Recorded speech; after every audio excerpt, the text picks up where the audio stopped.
এটি হলো ফাঁসির মঞ্চ। ফাঁসি দেওয়ার পর দেহ এই কাচের বাক্সে আনা হতো। শিল্পী এখানে নেতাজি সুভাষচন্দ্র বসুকে ছিন্নমস্তা কালী রূপে বর্ণনা করেছেন। ওয়াচ টাওয়ারের ঠিক সামনে বিশাল বড় একটা বোমা তৈরি করা আছে। ভারতের স্বাধীনতা সংগ্রামে বাঙালিদের যে কি অবদান আছে সেটা এই গ্যালারিতে আসলে আপনারা বুঝতে পারবেন।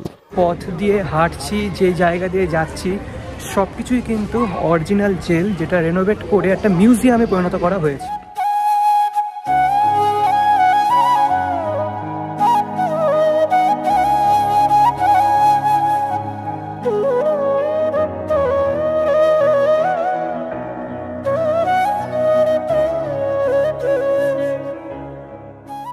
নমস্কার বন্ধুগণ, কেমন আছেন আপনারা? আশা করি ভালো আছেন। শীতকাল পড়ে গেছে, আর শীতকাল মানেই হলো নতুন নতুন জায়গায় ঘুরতে যাওয়ার আদর্শ সময়। আর সেই জন্য আজকের থেকে শুরু করলাম কিছু ঘুরতে যাওয়ার আদর্শ জায়গা, তাও আবার খাস কলকাতার মধ্যে। সিরিজের মধ্যে সবার প্রথমে যে জায়গাটা রেখেছি সেটা হলো আলিপুর মিউজিয়াম। 1 বছর হলো এই আলিপুর মিউজিয়াম উদ্বোধন হয়েছে। তো মিউজিয়ামে কোনো নিয়মে পরিবর্তন এসেছে কিনা, টিকিট মূল্য কত, আপনারা কি করে যাবেন, সমস্ত কিছু বিস্তারিতভাবে শেয়ার করেছি আপনাদের সঙ্গে এই ভিডিওতে। তাই ভিডিওটি একদম স্কিপ না করে লাস্ট অবধি দেখবেন, এবং ভালো লাগলে অবশ্যই লাইক, কমেন্ট, শেয়ার আর সাবস্ক্রাইব করে আমাকে আশীর্বাদ অবশ্যই করতে হবে। তো চলুন রওনা দেওয়া যাক আলিপুর মিউজিয়ামে। তো আমি এখন দাঁড়িয়ে আছি যতীন দাস পার্ক মেট্রো স্টেশনের একদম বাইরে। এটা কত নম্বর গেট আমি সঠিক দেখতে পাচ্ছি না। এপাশেও একটা আছে আর ওপাশেও একটা আছে, রাস্তার ওপাশে। তো যতীন দাস পার্ক মেট্রো স্টেশনের গেট দিয়ে বেরিয়ে সামনে পড়বে হাজরা পার্ক বা হাজরা মোড়। সেখান থেকে আপনাদের ডান দিকে 10 মিনিট মতন যেতে হবে পায়ে হেঁটে। মেট্রো স্টেশন থেকে মাত্র 2 পা এসে সামনে পড়বে হাজরা মোড়। এই যে এই হাজরা মোড় থেকে ডান দিকে যে রাস্তাটা চলে গেল, এই রাস্তা ধরে 10 মিনিট মতন হাঁটলে পড়বে আজকের গন্তব্যস্থল, অর্থাৎ আলিপুর মিউজিয়াম। ফাইনালি দাঁড়িয়ে আছি আলিপুর মিউজিয়ামের একদম সামনে। কিন্তু অরিজিনাল একটা জেল ছিল, সেটি কিন্তু পরে মিউজিয়ামে পরিণত হয়েছে। তো সব কিছুই বলবো, ইতিহাস বলবো, ভিতরে কি কি আছে সেটাও আপনাদের দেখিয়ে দেবো। তো আপাতত চলুন যাওয়া যাক ভিতরে। এদিক দিয়ে আমাদের প্রবেশ করতে হবে। সবার প্রথমে টাইমিংটা আপনাদের বলে দিই। মঙ্গলবার থেকে রবিবার সকাল 11টা থেকে 5:30 পর্যন্ত খোলা থাকে, আর টিকিট কাউন্টার বন্ধ হয় বিকেল 5টা নাগাদ। সোমবার কিন্তু বন্ধ থাকে, এটা মাথায় রাখবেন। ভিক্টোরিয়া মেমোরিয়ালের মতো আলিপুর মিউজিয়ামেও কিন্তু লাইট অ্যান্ড সাউন্ডের শো হয় মঙ্গলবার থেকে বুধবার সন্ধ্যে 6টার সময়, আর শুক্রবার থেকে রবিবার 2টো শো হয়, একটা 6টা আর একটা হলো 7টা। আচ্ছা, এই মিউজিয়ামের ঠিক পাশে বিশাল বড় পার্কিং করার জায়গাও আছে। তো আপনারা নিজস্ব গাড়ি করে আসলে কোনো অসুবিধা হবে না। তো আমি এখন দাঁড়িয়ে আছি মিউজিয়ামের একদম সামনে। এটি হলো এন্ট্রি গেট। এদিক দিয়ে কিন্তু আমাদের টিকিটটা কাটতে হবে, আর এদিকে একটা কফি হাউস আছে। আর টিকিট মূল্য পার হেড 30 টাকা করে। আর লাইট অ্যান্ড সাউন্ড শো যদি আপনারা দেখতে চান তাহলে 100 টাকা করে এক্সট্রা দিতে হবে। এই যেখানে লেখা রয়েছে। তো চলুন ভিতরে প্রবেশ করা যাক।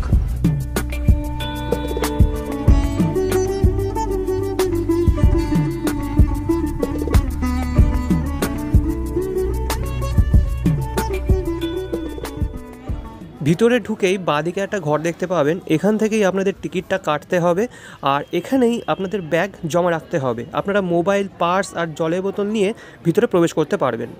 তো এটা হলো টিকিট, আর এটা হলো ব্যাগের কুপন। তো এটা দেখে কিন্তু ব্যাগ নিতে হবে। আর এই প্রবেশ করে গেলাম মেন মিউজিয়ামে। 1906 সালে তৈরি হয় আলিপুর সেন্ট্রাল জেল, যা পরবর্তীকালে আলিপুর সংশোধনাগার নামেও পরিচিত।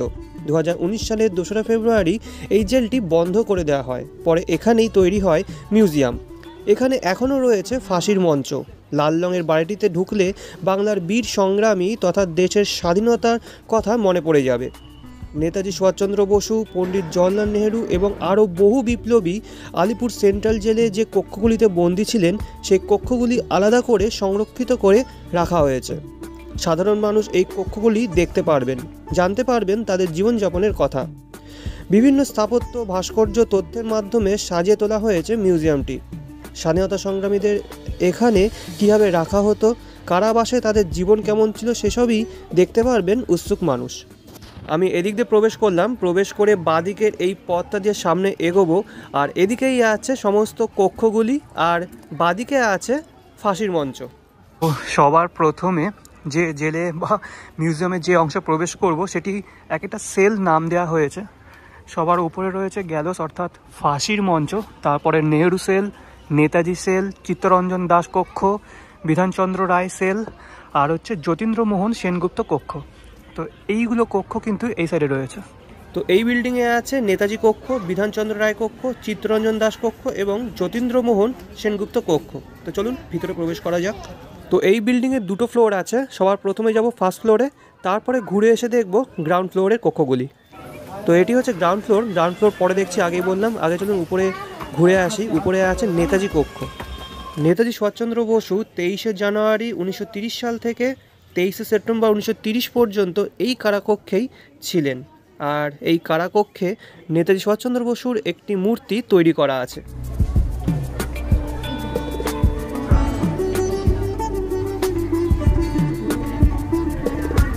নেতাজি সুভাষচন্দ্র বসু কক্ষের ঠিক পাশেই আছে দেশবন্ধু চিত্তরঞ্জন দাসের কক্ষ। দেশবন্ধু চিত্তরঞ্জন দাস এই কক্ষে 14ই ফেব্রুয়ারি 1922 থেকে 9ই আগস্ট 1922 পর্যন্ত ছিলেন। আর এখানে কিন্তু দেশবন্ধু চিত্তরঞ্জন দাসের মূর্তি নেই। মূর্তি কোথায় আছে একটু পরে আপনাদের দেখাচ্ছি। দেশবন্ধু চিত্তরঞ্জন দাস কক্ষের ঠিক পাশেই আছে যতীন্দ্রমোহন সেনগুপ্তের কক্ষ। তিনি দেশপ্রিয় নামে পরিচিত ছিলেন। যেমনটা বলছিলাম, দেশবন্ধু চিত্তরঞ্জন দাসের মূর্তি কিন্তু ভিতরে নেই, আছে বাইরে। বারান্দা থেকে তিনি তাকিয়ে আছেন এরকম জেলের বাইরের দিকে। হয়তো তিনি দেখছেন আগামী দিনের স্বাধীনতা। এবার চলুন যাওয়া যাক নিচে। গ্রাউন্ড ফ্লোরে আরেকটি কক্ষ আছে যেখানে আরেক স্বাধীনতা সংগ্রামী আছেন।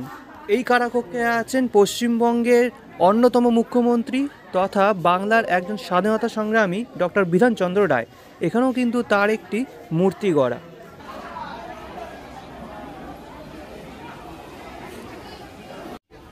এই বিল্ডিংয়ের ঠিক ডান পাশে মুখোমুখি অবস্থায় আছে ফাঁসির মঞ্চ। আর এই জায়গাটা আমি আপনাদের আগে থেকেই বলছি, আপনারা যখন দেখবেন আপনাদের গায়ে কাঁটা দিয়ে দেবে। তো এই হলো সেই ফাঁসির মঞ্চ যেখানে এক এক করে নানান স্বাধীনতা সংগ্রামীদের ফাঁসি দেওয়া হয়েছিল। তো আমার এখনই কেমন গলা কাঁপছে প্লাস হাতও কাঁপছে। এই ফাঁসির মঞ্চ আমি প্রথমবার দেখছি এত কাছ থেকে। তো এটি হলো ফাঁসির মঞ্চ। ফাঁসি দেওয়ার পর দেহ এই কাচের বাক্সে আনা হতো, তারপর এখান থেকে নিয়ে যাওয়া হতো এই যে টালির ঘর দেখছেন, এই টালির ঘরে। এটি হলো ময়নাতদন্ত করার জায়গা, সেখানে ময়নাতদন্ত হতো। ফাঁসির মঞ্চের সামনে একটা বিল্ডিং আছে যেখানে বন্দীদের জোরপূর্বক এনে রাখা হতো এবং দেখানো হতো ফাঁসি, যাতে তাদের মনে ভয় জাগে এবং তারা যাতে কোনো স্বাধীনতা সংগ্রামী সংক্রান্ত কোনো কাজে লিপ্ত না হতে পারে, সেই জন্য তাদেরকে জোরপূর্বক এই ফাঁসির মঞ্চের সামনে এনে ফাঁসি দেখানো হতো। এখানে একটা লিস্ট আছে, যে লিস্টে লেখা আছে কাদের কাদের এখানে ফাঁসি দেওয়া হয়েছিল। সবার প্রথমে আছে স্বাধীনতা সংগ্রামী কানাইলাল দত্তের নাম, যাকে ফাঁসি দেওয়া হয়েছিল 1908 সালে।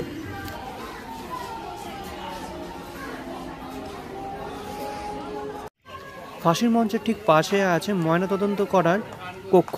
এখানে কিন্তু স্বাধীনতা সংগ্রামীদের ফাঁসির পর এনে রাখা হতো এবং ময়নাতদন্ত করা হতো।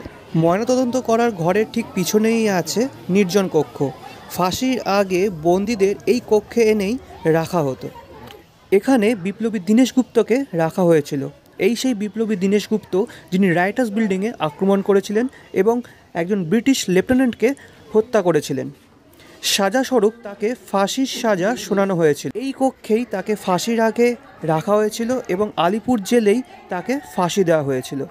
তো এদিকে ছিল সমস্ত সেলগুলো আর ফাঁসির মঞ্চ। ওদিক থেকে ব্যাক করে যাচ্ছে এবার এই পথে। তো চলুন দেখা যাক কি আছে। পথ দিয়ে হাঁটছি, যে জায়গা দিয়ে যাচ্ছি সব কিছুই কিন্তু অরিজিনাল জেল, যেটা রেনোভেট করে একটা মিউজিয়ামে পরিণত করা হয়েছে। এবার আমি প্রবেশ করছি বিপ্লবী জওহরলাল নেহেরুর কক্ষে। এই কারাকক্ষে বিপ্লবী জওহরলাল নেহেরু 17ই ফেব্রুয়ারি 1934 থেকে 7ই মে 1934 পর্যন্ত বন্দী ছিলেন। কারাকক্ষের সামনের ডান পাশে একটি গাছতলা আছে যেখানে ইন্দিরা গান্ধীর একটি মূর্তি রয়েছে। তো জানতে পারলাম নেহেরু যখন বন্দী ছিলেন কারাকক্ষে তখন নাকি শ্রীমতী ইন্দিরা গান্ধী প্রায় আসতেন এবং নেহেরুর সাথে এই গাছতলায় বসে কথা বলতেন। নেহেরু কক্ষের ঠিক সামনেই আছে পুরনো গুদামঘর, যেটি বর্তমানে লাইব্রেরি ও সেমিনার কক্ষে পরিণত করা হয়েছে। এখানে আপনি নানান ধরনের মা কালীর ছবি দেখতে পারবেন। কিন্তু আলিপুর জেল মিউজিয়ামে কালীমার ছবি কেন, সেটা জানতে হলে আপনাকে 100 বছর পিছিয়ে যেতে হবে। 100 বছরেরও বেশি সময় ধরে ভারতীয় উপমহাদেশে কালী পুজোয় নাটকীয় পরিবর্তন এসেছে। ব্রিটিশ রাজত্বের অধীনে থাকা ডাকাতদের আরাধ্যা দেবী থেকে সাধক ঠাকুর রামকৃষ্ণ পরমহংসদেবের পূজিত দেবী এই কালী মা যুগে যুগে বাংলার মানুষের অন্যতম আরাধ্যা দেবী হয়ে উঠেছিলেন। কালী মায়ের উপর বিশ্বাস রাখতে ব্যতিক্রম ছিলেন না স্বাধীনতা সংগ্রামীরা। অরবিন্দ ঘোষ এবং সুভাষচন্দ্র বসু তাদের অনুসারীদের সাম্রাজ্যবাদী ব্রিটিশ শক্তির বিরুদ্ধে লড়াই করার জন্য আহ্বান জানাতে মা কালীকে বিদ্রোহের প্রতীক হিসাবে উদ্বুদ্ধ করেছিলেন। বাংলার নানান অঞ্চলে ব্রিটিশরা কালী পুজো বন্ধ করার চেষ্টা করেছিলেন, কিন্তু বিপ্লবীরা ব্রিটিশদের এই কাজের বিরুদ্ধে রুখে দাঁড়িয়েছিলেন। কলকাতার পাথুরিয়াঘাটার ব্যায়ামাগার সমিতি হোক কিংবা মেদিনীপুর জেলার নায়েকবাড়ির কালী পুজো, সমস্ত জায়গাতেই ব্রিটিশ অপশাসনের বিরুদ্ধে কালী পুজো ছিল অন্যতম ভরসা, অন্যতম হাতিয়ার। এই গ্যালারিতে আপনি নানান শিল্পীদের কালী প্রতিমার ছবি দেখতে পারবেন।